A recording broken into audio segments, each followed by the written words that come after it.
नमस्कार. सध्या मराठी मालिका विश्वात नवनवीन मालिका येत आहे. स्टार प्रवाहावर लग्नानंतर होईलच प्रेम, तूही रे माझा मितवा, आई आणि बाबा रिटायर होत आहेत, तर कलर्सवर अशोक मामा, पिंगा ग पोरी पिंगा या मालिका येत आहे.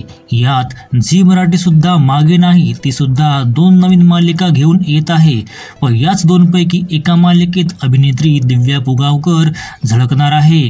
त्या मालिकेचे नाव माहिती करून घेण्याआधी चॅनलवर जर पहिल्यांदा आले असाल तर सबस्क्राईब नक्की करा, कारण तुम्हाला इथे मिळतात मराठी मालिका विश्वातील नवनवीन अपडेट्स. तर दिव्या पुगावकर झी मराठीची नवी मालिका लक्ष्मी निवासमध्ये महत्त्वाच्या भूमिकेत दिसणार आहे. ती या मालिकेत हर्षदा खानविलकर आणि अभिनेता तुषार दळवी यांच्या मुलीची भूमिका साकारत आहे.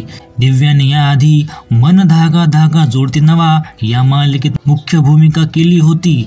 10 ऑक्टोबर रोजी मन धागा धागा जोडते नवा या मालिकेने प्रेक्षकांचा निरोप घेतला.